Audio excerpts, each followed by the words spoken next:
Hello students, कैसे हैं आप सब लोग। आई होप आप लोगों ने अच्छे से कंप्लीट रिवीजन कर लिया है नेशनल इनकम का। कल बच्चे पढ़ना स्टार्ट करेंगे, आप लोग उनसे एक कदम आगे रहोगे। 10 नंबर का सिलेबस आप आज ही पूरी तरीके से खत्म कर दोगे। मैंने कंप्लीट रिवीजन करा दिया, प्रीवियस ईयर क्वेश्चंस करा रहा हूं अभी आपको, फिर रात को 9 बजे आपको इसके मल्टीपल चॉइस क्वेश्चन जितने भी होंगे 10 से 15 मिनट के अंदर करा दूंगा। तो मेरे हिसाब से आज हम लोग अपना मैक्रो इकोनॉमिक्स का 10 नंबर का unit number 1 national income and related aggregates को खत्म कर देंगे। चलो, प्रीवियस ईयर में जितने भी मोस्ट इंपोर्टेंट क्वेश्चंस आए हुए हैं एक एक करके उन क्वेश्चंस को सॉल्व करते हैं। थियोरी भी इसके अंदर है और न्यूमेरिकल भी, और आपको आइडिया लग जाएगा यार किस टाइप के क्वेश्चन पेपर में पूछे जाते हैं। तो क्वेश्चन नंबर 1, सबसे पहले, सपोज इन हाइपोथेटिकल इकोनॉमी, एक काल्पनिक, हाइपोथेटिकल मतलब काल्पनिक, जो रियल में नहीं है लेकिन कल्पना कर रहे हैं उसकी, there are only two firms, A और बी। दो फर्म है ए और बी, मैंने विद आंसर्स आपको दे रखा है। पीडीएफ भी मैं विद आंसर्स आपको अपलोड कर दूंगा, लेकिन प्लीज अच्छे से समझ लो कि आंसर लिखना कैसे है। अगर आप ऐसा नहीं तो किस और वे में आंसर लिख सकते हो, सब कुछ बताऊंगा। तो ये मत सोचना कि क्वेश्चन आंसर मिल गए तो वीडियो काम की नहीं है। वीडियो बहुत इंपॉर्टेंट है, आंसर तभी सही से लिख पाओगे जो समझोगे। अच्छा, ए ने सेल किया 2000 का बी को, तो ए के लिए क्या हो गया सेल, और बी को बेचा है तो बी के लिए क्या हो गया, ये परचेज हो गया। और ए ने खरीदा है 1000 का सामान। तो देखो यहाँ पे ए की बात करते हैं, बी की बात करते हैं, यह है वैल्यू ऑफ आउटपुट और यह है इंटरमीडिएट कंजप्शन। और फॉर्मूला क्या बताया था, value of output minus intermediate consumption is equal to value added या वैल्यू एडिशन। तो ए ने सेल कितना किया है जी, 2000 का। तो ए के लिए 2000 की सेल हो गई, लेकिन ए ने किसको सेल किया है, बी को। तो बी के लिए यही चीज क्या आ गई, इंटरमीडिएट कंजप्शन के अंदर आ गई, यानी कि परचेज के अंदर आ गई। ए ने बी को बेचा, ए के लिए हो गया सेल, और वो बी के लिए क्या हो गया, परचेज हो गया। ठीक है। अच्छा, इसके अलावा sale to B and purchase goods of ₹1000। A ने 1000 का सामान खरीदा, तो ये हो गया इंटरमीडिएट कंजप्शन। ए ने 1000 का सामान खरीदा, परचेज के अंदर 1000 आ गया। 2000 का बेचा है, 2000 की सेल है, 1000 की परचेज है, तो जो वैल्यू एडिशन है वो 1000। एक बार अपनी कॉपी में भी कर लेना इसको। ये सब प्रीवियस ईयर के सीबीएसई बोर्ड एग्जामिनेशन के क्वेश्चंस हैं। अच्छा, अब बी की बात करें, फर्म बी ने एक्सपोर्ट किया 2500 और डोमेस्टिक सेल किया 1500। देखो, एक्सपोर्ट किया 2500, डोमेस्टिक सेल किया 1500, तो टोटल सेल हुई है वो कितना हो गया आपका, 2 3 4 4000 की सेल है। देखो, 2500 एक्सपोर्ट किया, 1500 का डोमेस्टिक सेल्स, 4000 की सेल्स हो गई, माइनस कितना कर देंगे, 2000 का परचेज, वही जो क्लास उसने बी से खरीदा है, सॉरी ए से खरीदा है बी ने, माइनस कर दोगे 4000 माइनस 2000, तो वैल्यू एडिशन ए का कितना आ गया आपका 1000, वैल्यू एडिशन बाय बी का कितना आ गया 2000। अगर आप ऐसे नहीं करना चाहते, आप जैसे फॉर्मूला मैंने आपको बताया वैसे करना चाहते हो तो भी पूरे नंबर मिलेंगे, आप वैसे भी कर सकते हो। ठीक है। तो जो टोटल वैल्यू ऑफ आउटपुट हो गई वो गया 6000, इंटरमीडिएट कंजप्शन टोटल 3000 है, दोनों को जोड़ के सेल्स यानी value of output minus intermediate consumption, ये आपका आ गया 3000। सारे सेक्टर का जो वैल्यू ऐड होता है उसी को हम लोग जीडीपी एमपी या फिर जीवीए एमपी बोलते हैं। तो इंडिविजुअल ए का हो गया 1000 जीडीपी, बी का हो गया 2000, टोटल मिला के कितना हो गया आपका 3000। अच्छा, आपको निकालना क्या है, कैलकुलेट एनडीपी, आपको निकालना क्या है मुझे बताओ, एनडीपीएमपी निकालना है, एनडीपीएमपी। और आपको गिवन क्या है, जीडीपीएमपी। जी से एन में जाने के लिए माइनस का डेप्रिसिएशन या consumption of fix capital, DD same है, पीपी सेम है और एमपी भी सेम है। तो ये आ गया आपका 3000, और आपको ऑलरेडी दे रखा है डेप्रिसिएशन 200, तो आपका आंसर कितना आएगा 2800। देखो, आपको बुक में आंसर 2800 दे रखा है, मतलब आपके सीबीएसई के क्वेश्चन पेपर में भी आंसर देखो 2800 आ गया, हमारा भी 2800 आ गया। आप कैसे भी करो, आंसर अगर 2800 आ रहा है, 2800 आ रहा है, इसका मतलब आपको पूरे इसमें 3 मार्क्स मिलेंगे। ओके, सेकंड क्वेश्चन पे आते हैं। Define GDP deflator and discuss it's importance. GDP deflator, मैंने आपसे कहा था कि जीडीपी डिफ्लेटर इस साल का सबसे इंपॉर्टेंट क्वेश्चन बनने वाला है। यानी कि आप लोग nominal GDP upon real GDP into 100, इसी को बोलते हैं प्राइस इंडेक्स या जीडीपी वेलफेयर। मैंने आपको एनसीईआरटी की भी लैंग्वेज अच्छे से पढ़वाया था, राइट। तो GDP deflate the ratio of nominal to real GDP. आप फॉर्मूला भी लिखना है ना, इन्होंने लिखा नहीं है लेकिन आप जरूर लिखना formula, nominal upon real into 100, ठीक है, which is used to eliminate the effect of price fluctuation in the economy due to determine the real change in physical output of the current year। तो जो physical output में change है उसको जानना है, price के चेंज होने से जो चेंज हो रहा है। GDP deflector helps in comparison of growth rate of the economy. ये इसका इंपॉर्टेंस क्या है?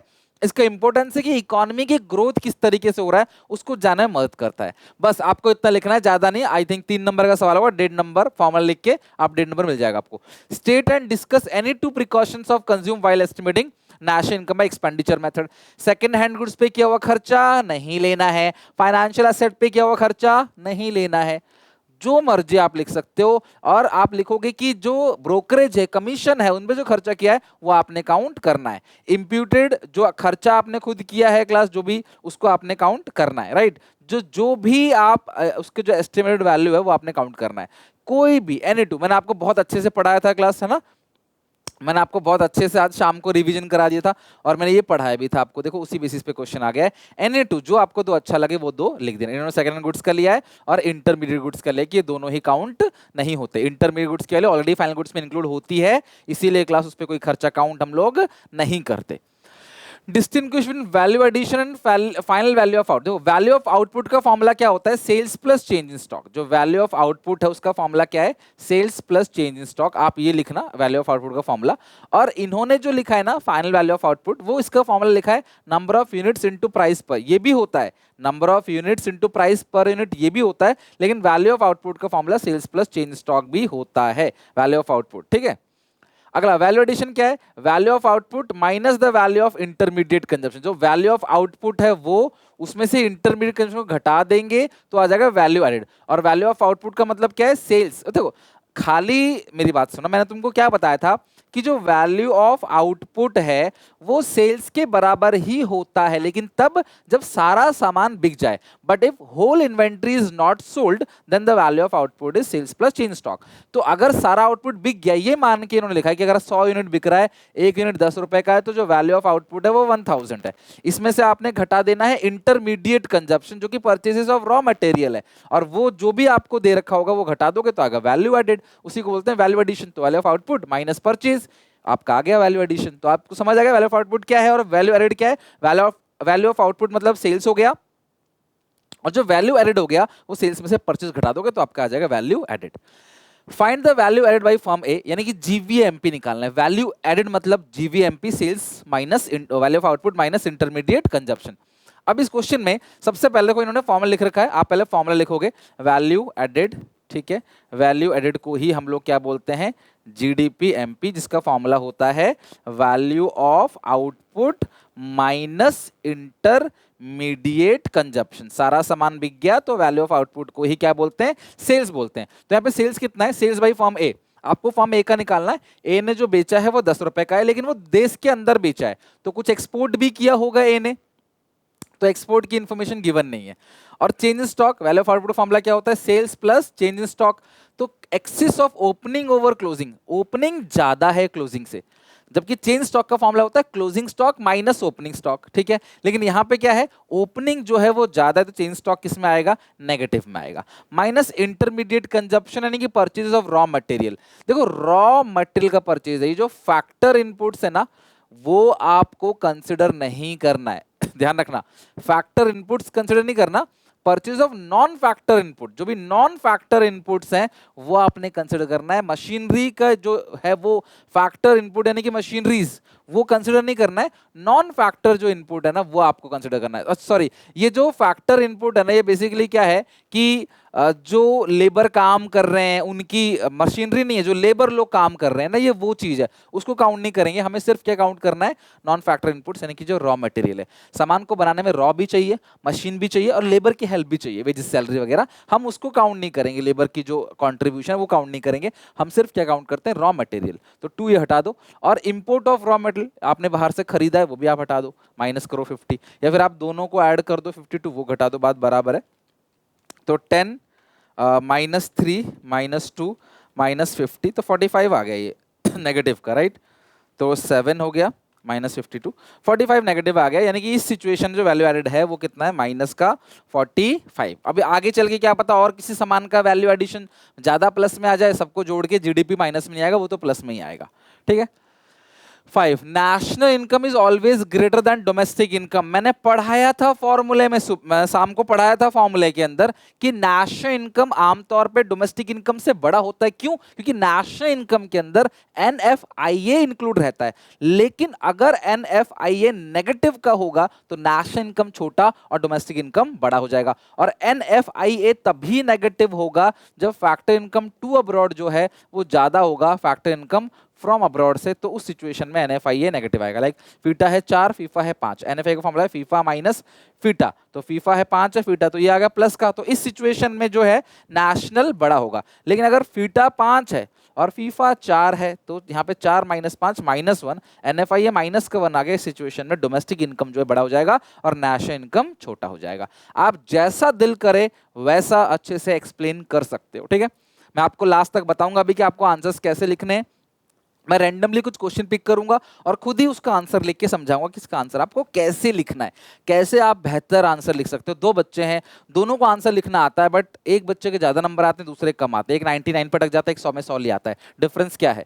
डिफरेंस यही है। प्रैक्टिकल में दोनों को 20 मिले हैं, लेकिन उसके 78 79 पर अटक गया आउट ऑफ इट, क्योंकि आंसर लिखने का पैटर्न सही नहीं है। तो पैटर्न सीबीएसई क्या मांगता है वो मैं आपको बताऊंगा आगे चल के। बट यहाँ पे आंसर्स में देखो, simply no, net factor income from abroad is the component which depicts the difference between national income and domestic income. Obviously national और डोमेस्टिक इनकम के बीच का जो डिफरेंस है मैंने पढ़ाया था वही एनएफआईए होता है। National income can be less, है ना, then domestic income in case negative NFIA. तो if NFIA is negative, in that case national income is less and domestic income is more, hence this statement is completely false, right. तो इस तरीके से आपने answers को लिखना है। In the estimation of GDP using expenditure method, आप देखो कैसे कैसे क्वेश्चन आते हैं घुमा फिरा के। इन the estimation of GDP using expenditure method, focus lie only the expenditure by the resident of a country. जो हम एक्सपेंडिचर मेथड लगाते हैं उसमें हम लेते हैं private final consumption expenditure, government final consumption expenditure, gross domestic capital formation और net export. तो ये कह रहा है एक्सपेंडिचर मेथड में क्या हम सिर्फ और सिर्फ रेजिडेंट के खर्चे लेते हैं, जो देश के लोग खर्च कर रहे हैं वो लेते हैं? नहीं, हमारे देश में जो सामान बन रहा है उस पे चाहे विदेशी लोगों ने खर्चा किया हो चाहे देश के लोगों ने खर्चा किया हो, सब कुछ लेते हैं। तभी तो मेरे भाई जब हम लोग एक्सपेंडिचर मेथड से निकालते हैं जीडीपी एमपी, तो लास्ट में एक चीज और ऐड करते हैं, क्या? नेट एक्सपोर्ट, यानी कि एक्सपोर्ट माइनस इंपोर्ट। तो एक्सपोर्ट का मतलब क्या है कि हमारे सामान पे बाहर वालों ने खर्चा किया है, और इंपोर्ट का मतलब क्या है? हमने बाहर वालों के सामान पे खर्चा किया है। इसीलिए नेट एक्सपोर्ट जो है हम लोग काउंट करते हैं एक्सपेंडिचर मेथड में। अगर आप ये लिख दोगे ना, टीचर समझ जाएगा भाई बच्चे को जड़ से पता है economics, right? No, this is because the GDP by the expenditure method takes into account the aggregate spending of all final goods and services in domestic territory. हमारे देश में जो सामान बन रहा है उस पर कितना खर्चा हुआ, whether incurred by resident or non-resident is irrelevant. Given period of time पे रेजिडेंट ने खर्चा किया, नॉन रेजिडेंट हमें मतलब नहीं है। ये कैलकुलेटर है, इसे मैंने रमेश को बेचा या फिर क्लास इसको मैंने रोनेक्स को बेचा, कोई बाहर का बंदा है, ठीक है, इसे विराट को बेचा या पैट कमिंस को बेचा, उससे कोई मतलब नहीं है। ये खर्चा हो गया ना, इसके पीछे वो एक्सपेंडिचर मेथड में काउंट कर लिया जाएगा। तो दोनों चीजें काउंट होती है, चाहे रेजिडेंट करें चाहे नॉन रेजिडेंट करें, हम लोग इसके अंदर बिल्कुल भी सिर्फ रेजिडेंट काउंट नहीं करते। तो अच्छे से इसे एक्सप्लेन कर देना। इन्होंने देखो 2 से 3 लाइन में एक्सप्लेन किया गया है, लेकिन सच बताऊं तो ऐसे नंबर 2 से 3 लाइन में नहीं मिलेगा, you have to explain little bit more. Okay, 7, suppose in an imaginary economy, imaginary economy को हाइपोथेटिकल भी कहते हैं। जीडीपी जो है वो 5000 है, ठीक है, आपको जीडीपी कितना गिवन है? 5000 है, जीडीपी एमपी 5000 है, और नेशनल इनकम 3500 है, एनएनपीएफसी कितना? बहुत सिंपल क्वेश्चन लग रहा है मुझे, 2 आइटम दे दिया, कन्वर्ट करना पड़ेगा। Net factor income paid by the economy to rest of the world, देखो net factor income to abroad 450, net factor income जो है वो माइनस का है, 450 माइनस का, टू अब्रॉड मतलब क्या होता है? Minus. And the net indirect taxes NIT वो कितना आ गया आपका? 400।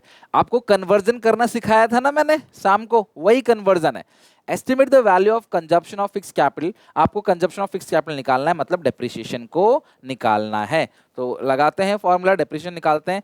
आपको गिवन क्या दे रखा है? जीडीपी एमपी, राइट साइड क्या रखोगे? एनएनपीएफसी। अब मर्जी तुम्हारी है, तुम इसको लेफ्ट में रखो और किसी को भी लेफ्ट राइट में रखो, कन्वर्ट कर लो। नेट से ग्रॉस में आने के लिए प्लस डेप्रिसिएशन, एन से यहाँ पे आपका आएगा plus NFI, sorry minus NFI है ना, माइनस का एनएफआई। जो एनएफआई है ना, नेट फैक्टर इनकम, माइनस करोगे net factor income from abroad, क्योंकि नेशनल जो है वो बड़ा है, डोमेस्टिक जो छोटा है, तो नेशनल से डोमेस्टिक में जाने के लिए माइनस करोगे एनएफआई, ओके, और एफसी से एमपी में आने के लिए प्लस करोगे एनआईटी। अब सॉल्व कर लो, ये कितना दे रखा है 5000, ये कितना दिया है 3500, डेप्रिसिएशन हमें निकालना है, net factor income to abroad है, तो ये माइनस माइनस क्या हो जाएगा प्लस, ये तो माइनस है ही, और ये माइनस 450, तो प्लस का 450, प्लस नेट टैक्सेस वो भी दिया हुआ है 400। अब सॉल्व कर लेते हैं, हमारा आंसर आ जाएगा।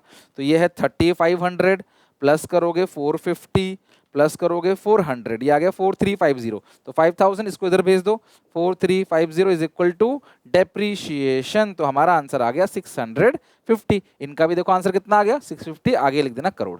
ऐसे गलती तो नहीं होती इतना, टीचर इस तरह पे नंबर नहीं काटता, बट बेटर कि आप उसको लिख के चलो, सारे फिगर में फिगर्स करोड़ में होते हैं, तो आप करोड़ लिख के चलो, ठीक है। आई होप पहले गिवन इन्फॉर्मेशन लिखना, फिर आप कंप्यूट करना, पूरे नंबर मिलेंगे 3 to 4 मार्क्स, जितने भी नंबर का आया होगा। State any 3 precaution that can be estimating the national income production method, तो product method, production method, value added method, इनके 3, कोई भी 3 लिख देना। सेकंड हैंड गुड्स की सेल परचेज को काउंट नहीं करते, उसकी ब्रोकरेज कमीशन को काउंट करते हैं, और क्लास इंटरमीडिएट गुड्स की वैल्यू काउंट नहीं करते, ऑन अकाउंट प्रोडक्शन की इंप्यूर्ड वैल्यू काउंट करते हैं, हाउस वाइफ की सर्विसेज को काउंट नहीं करते क्योंकि उसकी वैल्यू पता लगाना मुश्किल है, चेन स्टॉक को काउंट करते हैं। बस यही आपको क्लास लिखना है, एनी 3, जो 3 आपको पसंद आए वो 3 आप लिख देना, ऐसे 3 पॉइंट डाल के, एबीसी, एबीसी तो नहीं, ऐसे first second third, these are the precautions regarding expenditure method, खत्म, या प्रोडक्शन मेथड, जो भी मेथड है 3 पॉइंट लिख देना, आपको पूरे 3 नंबर मिल जाएंगे। डोमेस्टिक इनकम यानी कि एनडीपीएफसी, सीधी सी बात है, डोमेस्टिक इनकम यानी कि एनडीपीएफसी का मतलब क्या है, हमारी जो डोमेस्टिक टेरिटरी है उसके अंदर जो भी इनकम जनरेट करी गई है, और क्लास उसका फैक्टर कॉस्ट को ही बोलते हैं डोमेस्टिक इनकम। अब आप लिखोगे कैसे इसका, अगर आपको याद हो, मैंने आप लोगों को एनसीईआरटी के टेबल बनाना सिखाया था शाम को, मैंने सॉरी आपको हर एक आइटम बताया था कि एनसीईआरटी में किस आइटम का मतलब क्या क्या है, वही लिखना है। देखो पेपर में ऑलरेडी आ चुका है, ये एनसीईआरटी तुम्हें कोई नहीं करा रहा, लेकिन पेपर में देखो ये आ रहा है, ये पेपर का सीबीएसई के पेपर फाइनल एग्जाम क्वेश्चन है, और मैंने एनसीईआरटी से तुमको आज ही वो चीज शाम को 5 बजे कराई है। So domestic income is the sum total of income earn by the factor of production, wages, profit, rent, interest within the domestic territory of a country during an accounting. साल भर में इनकी जो इन लोगों ने जो पैसा कमाया है by way of wages, profit, rent, interest, उसी को क्या बोलते हैं क्लास, डोमेस्टिक इनकम, एनडीपीएफसी। और आप ना, और आपको कुछ नहीं आता लिखना, तो आप ना एनडीपीएफसी का जो इनकम मेथड का फॉर्मूला है ना, वो सारा का सारा लिख देना, compensation of employees, rent, royalty, interest, profit, mix income, इसी को क्या बोलते हैं, डोमेस्टिक इनकम, खत्म, NDPFC. Discuss briefly how distribution of income affect the welfare of economy, तो जीडीपी एज अ वेलफेयर के लिमिटेशन में आपने 4 पढ़ा था, बी, सी, डी और ई। तो D for distribution of goods, देखो अब हमारे यहाँ पे जो डिस्ट्रीब्यूशन हो रहा है ना, ज्यादा प्रोडक्शन हो रहा है, जीडीपी देश का बढ़ रहा है, लेकिन प्रोडक्शन का जो मेजर हिस्सा है वो अमीरों को मिल रहा है, ज्यादा गुड्स एंड सर्विसेज प्रोडक्शन हो रहा है, लेकिन उसका बेनिफिट अमीरों को मिल रहा है, poor are still poorer hunger, तो उससे फायदा क्या होगा इकोनॉमी को। तो distribution of income is one of the limitation using GDP as an index of welfare, a rise in GDP may not be benefit all section of society in the same dimension. Production तो बढ़ रहा है, पर हर society को फायदा, society के हर एक इंसान को, हर एक कैटेगरी के लोगों को सेम फायदा नहीं मिल रहा। ज्यादा गाड़ियां बिक रही हैं, ज्यादा घर बिक रहे हैं, अमीर ही खरीद रहे हैं, 2 घर थे 4 घर खरीद लिए, 2 गाड़ी थी 4 गाड़ी खरीद ली, लेकिन गरीब अभी भी गरीब है ना, उस पर घर है ना गाड़ी है। The benefit of increase in GDP may be concentrated in the hands of few individual while the majority people may remain class deprive of such benefit, ठीक है, और क्लास आप समझ लो कि उनको बेनिफिट मिला ही नहीं।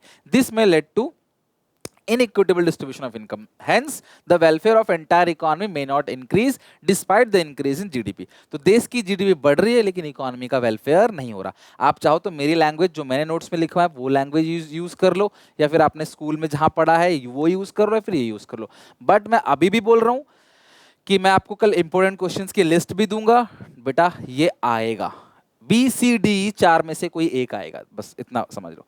From the following data show that the NVAFC is equal to sum of factor income.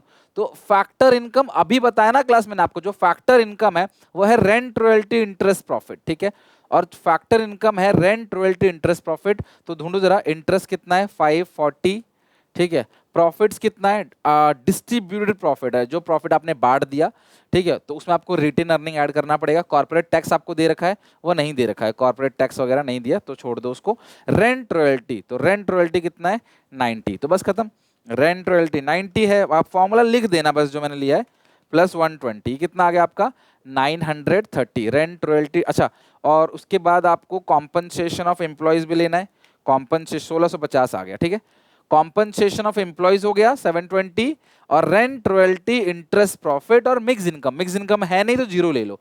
कुल मिला के जो फैक्टर इनकम है ना वही है डोमेस्टिक इनकम एनडीपीएफसी, उसको बराबर किसके दिखाना है एनवीएफसी की। तो एनडीपीएफसी तो आ गया rent royalty interest profit plus compensation of employees plus mix income, और सबको ऐड करके आ गया 1650। अब हमें क्या करना है, फैक्टर इनकम तो आ गया 1650, अब एनवीएफसी को भी निकालना है 1650। तो एनवीएफसी कैसे निकलेगा, पहले निकालोगे जीवीएएमपी, जिसका फॉर्मूला है सेल्स प्लस, फॉर्मूला जरूर लिखना, इकोनॉमिक्स में आपका पेपर नहीं छूटेगा, छूटेगा किसमें 26 तारीख के पेपर में, अकाउंट्स के पेपर में, इको में नहीं छूटेगा, चिंता मत करो। प्रेजेंटेशन अच्छे से अच्छी देना, बहुत प्यार से प्रेजेंटेशन करना। तो sales plus change stock minus intermediate consumption, जितने स्टेप सही लिखोगे ना टीचर इंप्रेसिव मार्क देगा। थियोरी में टीचर का इंप्रेशन बनाना बहुत जरूरी है टीचर के आगे। तो सबसे पहला सेल्स, डोमेस्टिक सेल्स है 2160, फिर इसके अंदर एक्सपोर्ट भी होगा, ये रहा। जब डोमेस्टिक सेल्स है ना तो ही हम एक्सपोर्ट को लेते हैं, खाली सेल्स अगर दिया है तो एक्सपोर्ट को नहीं लेंगे।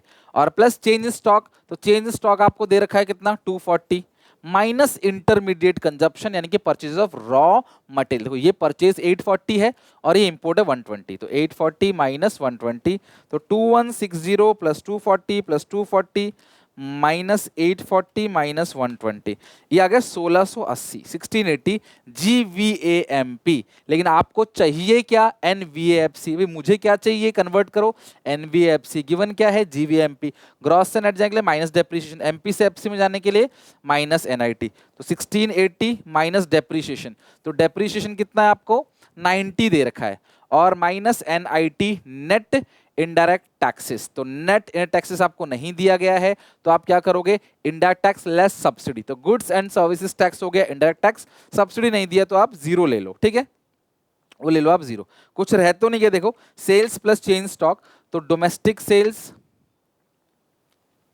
चेंज स्टॉक तो दिया 240 ले लिया आपने, सेल्स में दो चीजें लिए, डोमेस्टिक सेल्स प्लस एक्सपोर्ट, ठीक है, तो डोमेस्टिक ये 120 क्या है हमने ले लिया है import of raw material, import of raw material और अच्छा एक चीज ये है परचेजेस ऑफ रॉ मटेरियल। बेटा मेरी बात ध्यान से समझना, अब यहाँ पे ना आपको ना खाली परचेजेस दिया है, कहीं भी ना ये लिखा नहीं है कि ये डोमेस्टिक परचेज है, मेरी बात समझ रहे हो, डोमेस्टिक परचेज करेक्ट है, डोमेस्टिक परचेज कहीं भी इसमें लिखा नहीं है।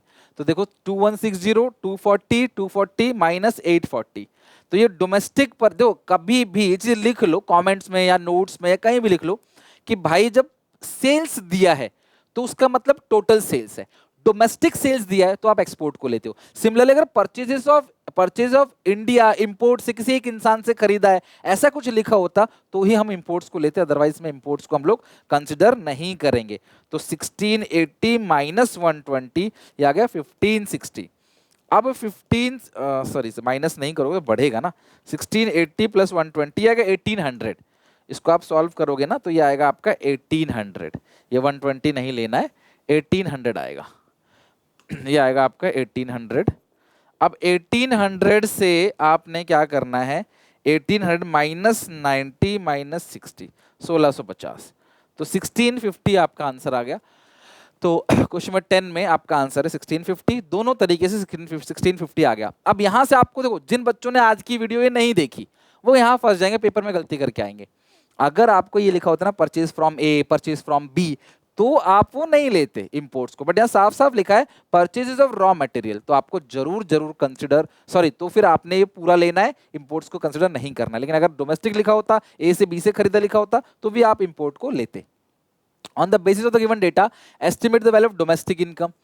तो डोमेस्टिक इनकम किस तरीके से निकलेगा, यहां मुझे देख के लग रहा है कि एक्सपेंडिचर मेथड, तो आप लिखोगे, आप इनकी तरह मत करना, ऐसे करोगे ना भाई मजा नहीं आएगा। आप क्या करोगे, आप लिखोगे बाई यूजिंग एक्सपेंडिचर मेथड। यहाँ पे आप लिखोगे कि एक्सपेंडिचर मेथड को यूज करोगे और उससे निकलेगा जीडीपी एमपी। फिर वो चारों आइटम लिखना, लेकिन जैसे मान लो private final consumption expenditure plus government final consumption expenditure, वो सारी चीज लिखना। तो हाउस होल्ड एक्सपेंडिचर यानी कि private final consumption expenditure plus government final consumption expenditure आ गया 200 plus gross domestic capital formation. तो ये ग्रॉस फिक्स्ड है, और जैसे आप देखते हो फिक्स्ड तो क्या लगा देना है आपको, चेंज इन स्टॉक, वो कितना है 40 है, प्लस नेट एक्सपोर्ट, और नेट एक्सपोर्ट दे रखा है माइनस का 40। तो ये आएगा 600 प्लस 200 प्लस 200 1000। तो जीडीपी एमपी कितना आ गया आपका 1000। निकालना क्या है एनडीपीएफसी, तो नीचे निकालना क्या है एनडीपीएफसी। गिवन क्या है जीडीपी एमपी, ग्रॉस से नेट जाने के लिए माइनस डेप्रिसिएशन, डोमेस्टिक सेम है, एमपी से एफसी में जाने के लिए माइनस एनआईटी। तो जीडीपी एमपी आ गया 1000। डेप्रिसिएशन यानी कंजप्शन ऑफ फिक्स, ढूंढने मत लग जाना डेप नहीं है सर जीरो, डी से ढूंढ रहे हो भाई। डेप्रिसिएशन का दूसरा नाम क्या होता है, यहाँ पे यही है इकोनॉमिक्स में, दूसरा नाम क्या है वो अगर आपने सही से पकड़ लिया तो गलती नहीं होगी। ठीक है, और माइनस नेट इनडायरेक्ट टैक्सेस 120, तो 120 घटा दो और 40 भी घटा दो, 840 आपका आंसर आ गया। देखो यहाँ भी आपका आंसर दे रखा है 840। तो इस तरीके से आपको प्रेजेंट करना है, फॉर्मूला लिख के अच्छे से कंप्यूट करके। 4 नंबर का सवाल है, 5-6 मिनट में आराम से कवर हो जाएगा। नेक्स्ट है 12, state the meaning of the following externalities, यानी कि वो एक्सटर्नल फैक्टर्स जो पॉजिटिव और नेगेटिव एक्सटर्नलिटीज है जिसको हम जीडीपी में रिकॉर्ड नहीं करते, वो एक लिमिटेशन है जीडीपी एज ए वेलफेयर का। जीडीपी में हर चीज वो रिकॉर्ड की जाती है जिनकी वैल्यू मनी में है। गाड़ियां ज्यादा बन रही हैं, अरे वाह जीडीपी बढ़ रहा है, पर गाड़ियों के बढ़ने से जो पॉल्यूशन हो रहा है, जो ग्लोबल वार्मिंग हो रही है, वो जीडीपी रिकॉर्ड नहीं करेगा। बोला प्रोडक्शन बढ़ रहा है, पैसा आ रहा है, ठीक है, उसका नेगेटिव इंपैक्ट वो रिकॉर्ड नहीं करेगा। और कोई इंसान अच्छा काम कर रहा है, पार्क लगा रहा है, बगीचे लगा रहा है, पेड़ पौधे लगा रहा है, जीडीपी में रिकॉर्ड नहीं करेगा। जीडीपी में सिर्फ वही रिकॉर्ड होता है जो क्लास पैसों में रिकॉर्ड किया जाता है, सेल परचेज जो होता है। अगर नॉन मॉनेटरी एक्सचेंज है तो वो भी जीडीपी में रिकॉर्ड नहीं होगा। बट एक्सटर्नलिटीज में आप सिर्फ एक्सटर्नल फैक्टर्स की बात करोगे। ऑपरेटिंग सरप्लस सिंपल लिखना, operating surplus sum of rent royalty interest और प्रॉफिट, ये नॉन वेज इनकम है, बिकॉज वेज वाला तो किसके अंदर आ गया, कॉम्पनसेशन ऑफ एम्प्लॉयज के अंदर। कंजप्शन गुड्स क्या होता है, जिसे कंज्यूमर खरीदता है अपने कंजप्शन के लिए, सेल्फ कंजप्शन के लिए, उसको क्या बोलते हैं कंजप्शन गुड। मैंने आपको बताया था ना कि फाइनल गुड्स फर्दर दो पार्ट में आते हैं, कंजप्शन गुड्स और कैपिटल गुड्स। तो कंजप्शन गुड्स जिसे हम खुद कंज्यूम करते हैं, लाइक हमने ब्रेड खरीदा खुद खाने के लिए, चीनी खरीदा घर पे चीनी से चाय बनाने के लिए। एग्जाम्पल दे देना बेहतर होगा। By giving valid reason explain how the following will be treated while estimating domestic income. Domestic income में काउंट होगा या नहीं होगा। Payment made by American tourist for goods purchase in India, भैया उसने सामान खरीदा, पेमेंट बाई अमेरिकन, हमारे देश में हम चीजें बेच रहे हैं, अमेरिका वाले ने चीजें खरीदा, ये काउंट होगा कि नहीं होगा, यस बिल्कुल होगा, yes it will be added in the domestic income as goods purchased by American tourist is the expenditure made by him in India will be included export। तो मानेंगे कि हमने उसको विदेश सामान बेचा है, भाई बाहर वालों को बेच रहे हो तो एक्सपोर्ट है, वो तो काउंट होगा ही होगा। Okay, tomato grown by miss पूजन किचन, देखो मैंने आपको बताया, मैं आपको क्लास में एक वीडियो बना के दूंगा, उस वीडियो के अंदर मैंने स्केड्यूल में भी बता रखा है आपको कि जितने भी आइटम्स है जो नेशनल और डोमेस्टिक इनकम में इंक्लूड एक्सक्लूड वाले ना, अच्छे से वीडियो एक बना के ना 30-40 मिनट में कवर कर दूंगा, चिंता नहीं करो। मैंने पहले ही बना रखा है, आप चाहो तो मेरी पुरानी वीडियो देख सकते हो, आइटम इंक्लूड एक्सक्लूड सुनील पांडा, मिल जाएगा आपको, सर्च करना यूट्यूब पे गूगल पे। तो भाई तो अगर आपने किचन गार्डन में कोई चीज उगाया है तो क्या उसको बेचने का आपका पर्पस था, नहीं, तो भैया ये काउंट नहीं होगा। No, it will not be included in domestic income because it is difficult to ascertain their market value, moreover such transactions are not earning for any monetary consideration, क्योंकि monetary consideration है नहीं, ना ही कोई cell purpose है जो आप imputed value count करोगे। Machine purchase by firm is always a capital goods, बड़ा नहीं, बिल्कुल गलत है। मैंने तुम्हें बताया है आदि की मशीन अगर खरीदता है कोई बिजनेसमैन जो अपने बिजनेस में उसे फिक्स एसेट की तरह यूज करेगा, बिजनेस प्लस फिक्स एसेट लिखवाया था ना 2 वर्ड मैंने, उसी को हम लोग क्या बोलेंगे कैपिटल गुड्स। तो यहाँ पे no, capital goods are those final goods which helps in the production of other goods and services, तो जो दूसरे गुड्स को बनाने में हेल्प करेगा। A machine purchase by a firm will be capital goods when it is used for the production of other goods and services, however it is purchase by a firm for resale purpose in same year the consider will be a intermediate goods not a capital goods. तो capital goods का मतलब not only machine, her machine capital goods नहीं है। मेरे घर पे भी मेरी भी खुद की गाड़ी है, वो कैपिटल गुड्स नहीं है, लेकिन मैं एक टूरिज्म कंपनी चलाता हूँ और मेरे पास जो गाड़ी है फिर वही गाड़ी क्या बन जाएगा, आपका कैपिटल गुड बन जाएगा। मैंने गाड़ी खरीदी बेचने के लिए तो वही गुड क्या बन जाएगा, इंटरमीडिएट गुड बन जाएगा। On the basis of the given data below of the imaginary economy estimate the, देखो सारे क्वेश्चन करा रहा हूं मैं, वीडियो छोटी करने के लिए बस मैं बोल दूं 13 ही क्वेश्चन है, नहीं मैं हर एक क्वेश्चन करा रहा हूं क्योंकि वीडियो कितनी भी लंबी हो लेकिन 10 नंबर मायने रखते हैं। मैक्रो अकेला 40 नंबर का है जिसमें से 10 नंबर का है, 25% सिलेबस पूरी मैक्रो का यही है जिसे हम आज खत्म कर रहे हैं। तो क्यों मैं कोई क्वेश्चन छुड़ाऊं, हर एक क्वेश्चन देखो यहाँ पे प्रैक्टिस करो, इससे बाहर कुछ नहीं आएगा, इसके लिए क्लास मैं बैठा हूं, चिंता नहीं करो। अब आपको निकालना क्या है इस सिचुएशन में, एनडीपीएफसी निकालना क्या है, एनडीपीएफसी। तो एनडीपीएफसी कैसे निकलेगा जरा मुझे बताओ।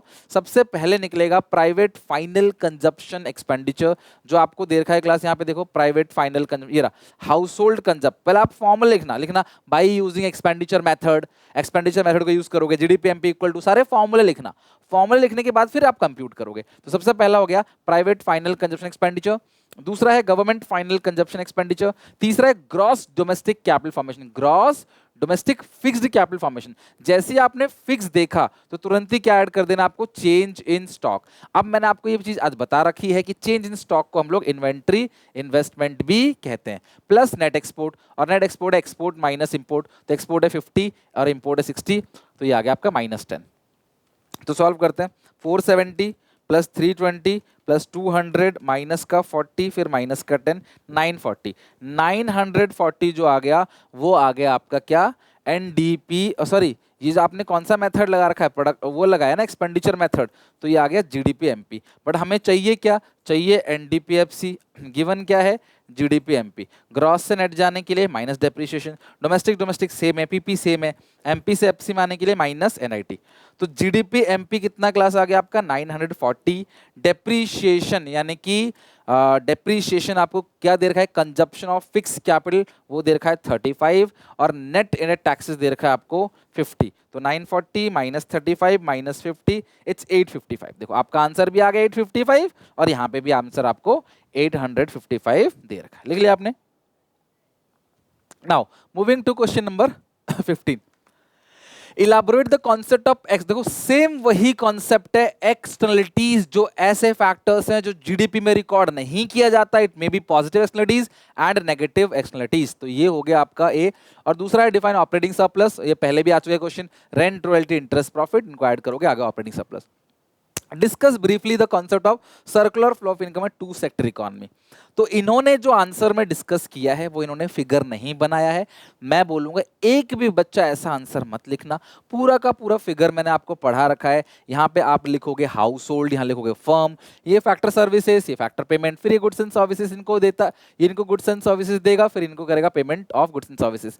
तो ये आपको लिखना ही, डायग्राम बनाना है, उसको एक्सप्लेन करना है, और बेहतर लिखना है रियल फ्लो नॉमिनल फ्लो भी इसके अंदर आप ऐड कर सकते हो, और बेहतर लिखना है 3 तरह के फेज भी इसके अंदर ऐड कर सकते हो, ठीक है। बट ज्यादा बड़ा मत लिखना, जितने नंबर का होगा उस हिसाब से, 2 नंबर का है तो 2 नंबर में ये बना के 2 लाइन एक्सप्लेन कर देना बहुत है।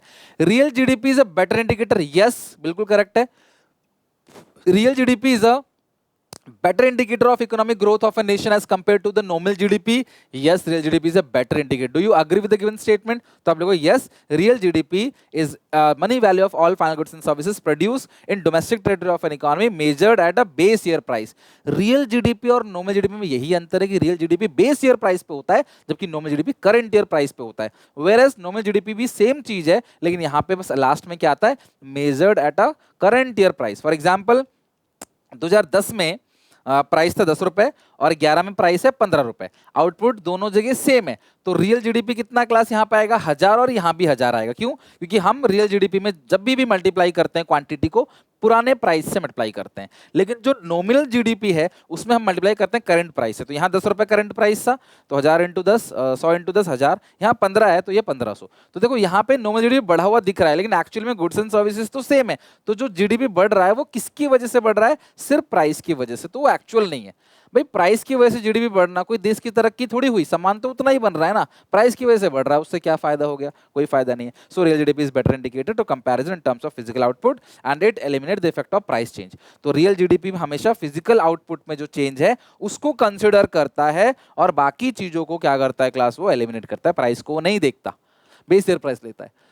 एस्टिमेट द एनवीएएफसी, तो सबसे पहले जीवीएमपी निकालोगे, तो जीवीएमपी कैसे निकालोगे, पहले formula by using production method, आप क्या लिखोगे, by using production method GDP MP is equal to, सबसे पहले फॉर्मूला सेल्स, तो सेल्स कितना हो गया 1000, चेंज स्टॉक है 150 minus purchases of raw material, तो ये हो गया परचेज ऑफ रॉ मटेरियल कितना हो गया 300, तो 1000 माइनस 300 प्लस 150 इट्स 850, ये आ गया आपका GVAMP। पर आपको निकालना क्या है NVAFC, तो निकालना क्या है NVAFC, गिवन क्या है GVAMP, gross net minus dep. अब यहाँ पे देखो डेप नहीं है, कंजप्शन ऑफ फिक्स कैपिटल नहीं है, तो कुछ बच्चे इसको जीरो मान लेंगे। भाई एक एक आइटम को अच्छे से एनालाइज करो यार, ये ग्रॉस इन्वेस्टमेंट है, ये नेट इन्वेस्टमेंट है, इन्वेस्टमेंट इन्वेस्टमेंट सेम है, और ग्रॉस और नेट का डिफरेंस क्या आएगा डेप्रिसिएशन, ग्रॉस है 100 और ये है आपका 80, तो डेप्रिसिएशन कितना आएगा 20, 100 में से 80 गया। भाई नेट इन्वेस्टमेंट 80, ग्रॉस इन्वेस्टमेंट 100, तो 20 रुपीज का क्या है डेप्रिसिएशन है, तभी तो ग्रॉस ज्यादा है। और माइनस NIT, MP से FC में जाने के लिए माइनस करोगे NIT, फॉर्मूला प्रॉपर लिख के करना, इन्होंने एक ही लाइन में लिख दिया है, आप ऐसा मत करना। 810 रुपए, 810 करोड़, जो भी फिगर करोड़ में दे रखी है, तो 810 करोड़ आपका आंसर आ गया 810, ठीक है 810 करोड़, देखो ये रहा। ओके, तो ये क्वेश्चन भी हो गया। Differentiate between stock and flow variable, आपको मैंने डिफरेंस जो पढ़ा रखा है ना, स्टॉक और मीनिंग लिख देना, टाइम डायमेंशन लिख देना, एग्जांपल लिख देना, जितने नंबर का होगा उतने उतने पॉइंट्स उतने बेसिस पे लिख के आप कर देना, खत्म बात। और तो ये हो गया डिफरेंस स्टॉक और। आप इन्होंने देखो डिफरेंस कैसे लिखा है, ऐसे लिखा है ना, point of time, period of time, यार ऐसे मत करना, आप पूरा प्रॉपर टेबल बना के करना, ठीक है। इनके आंसर, ये मैंने आंसर उठाए CBSE के जो आंसर शीट आती है ना उससे, लेकिन आंसर अच्छा नहीं है, कुछ आंसर अच्छे होते हैं बट ये अच्छा नहीं है। अगला है एक्सलेटिव्स कैन बी क्लासिफाइड इनटू, देखो सेम, अब कितनी बार देखो पूछा गया, मोस्ट रिपीटेड क्वेश्चन बन गया है एक्सलेटिव्स, वही पॉइंट आपने एक्सप्लेन करना है। और how it is not necessary that they will directly correlate with GDP, तो अगर पॉजिटिव एक्सलेटिव्स नेगेटिव एक्सलेटिव्स GDP पे इंपैक्ट नहीं डालता, उसी को आपने एक्सप्लेन करना है कि GDP तो बढ़ रहा है लेकिन कोई फायदा नहीं उसका। On the basis of the given data estimated domestic income, NDPFC आपको निकालना है, डोमेस्टिक इनकम निकालना है। तो कैसे निकालोगे, सबसे पहले अगर आप यहां देखोगे तो ये एक्सपेंडिचर मेथड है, और एक्सपेंडिचर मेथड से निकलेगा क्या GDPMP, by using expenditure method GDPMP, private final consumption expenditure. बहुत अच्छा क्वेश्चन, ध्यान समझना, मिस्टेक ना हो जाए इसमें। गवर्नमेंट फाइनल कंजप्शन एक्सपेंडिचर ये 170। अब ये जो ग्रॉस डोमेस्टिक कैपिटल फॉर्मेशन है ना, ये सारी इन्वेस्टमेंट्स को लेगा, तो ये gross business fixed capital formation, तो ये फिक्स कैपिटल फॉर्मेशन बिजनेस का है, ठीक है, ये किसका है बिजनेस का। तो इसमें आपको ना चेंज भी ये फिक्स लिखा है, चेंज स्टॉक ऐड करना पड़ेगा। चेंज स्टॉक यहाँ पे नहीं दिया गया है, चेंज स्टॉक का दूसरा नाम इन्वेंट्री इन्वेस्टमेंट होता है, ये मैंने आपको पढ़ा रखा है, NCERT में भी लिखा हुआ है, चेंज स्टॉक का दूसरा नाम इन्वेंट्री इन्वेस्टमेंट।